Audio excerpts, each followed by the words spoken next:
All right. Let's take one more example. We call it as two vectors between, let's say, king and queen. Okay. How do we represent this king into the numerical representation of vectors? We'll talk about it when we talk about NLP later. But just assume that this has been converted into a number called like 1 comma 2.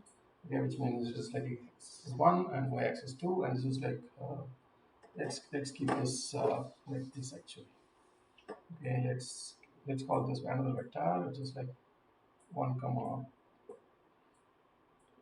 3, which means that 1 unit in the x-axis and 3 units in the y-axis, and we call this vector as queen. Okay, and we see that there is a similarity between this queen and king because they share some of the royal features, like they are married together, they rule the country, and they share some of the powers and things like that. So if you take one more vector, let's say here, which is called as share, okay, which is pointing outwards than these two, then there's nothing similar between these two words and the word share. So that the cosine similarity is a little higher, which means that the words are very dissimilar. Okay, in this case, the cosine similarity is less, which means that cosine similarity is high, which means that the words are talking. I mean, like pretty close to each other. Okay, and they share some similar features.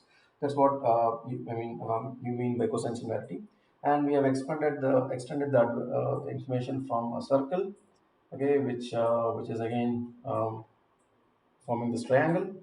Okay, and this is the theta, which makes it the x-axis, and we call it as the cosine. Cos theta is this value which makes the x-axis. So this is how the cosine is extended from circles and triangles, and we're trying to use it in machine learning and data science. Okay, so there is one useful information of how you can intuitively understand this waves. Okay, which is nothing but movement of circles in a direction like this. So let's say we have a circle like this with radius r, okay, and I'm able to rotate a vector from the position 0 degree to 90, 180, then 270, 360, and if I'm able to capture this rotation in an axis called z, which is perpendicular to each other, and keep continuously rotating this, and I just move forward like this, I form what we call it as a wave. Okay, I can represent that wave using this. It's a simple toy actually. So it's equivalent to a circle here. Okay, let's say it's a circle of radius r, and if I keep continuously rotating this around the circle and keep moving like 360 degrees once, again one more 360 degree, and keep doing it like n number of times, I form what you call it as a wave. Okay, and this is how the wave looks. If you're able to represent this wave in a 2D, okay, let's see how it looks. Let me raise this. Okay, this is the wave. Okay, let's see this how this wave looks. Okay, let me just put the starch light out here. Okay, and I'll show you how it looks. Oh, sorry, let me hook this again. Okay, and, and look at the projection at the back. Okay, let me bring it back. Let me also bring this little closer so that you'll be able to see it, and carefully watch the projection it makes. Okay, this is something very familiar to us actually. This wave. Okay, it is nothing but a sine wave. If you see, it just oscillates up and down in a continuous motion, periodic fashion. Okay, and this is what we call it as sine wave. Now let's just take an xy axis and put it around the axis. Let's say this is x, this is y, and if the wave starts here,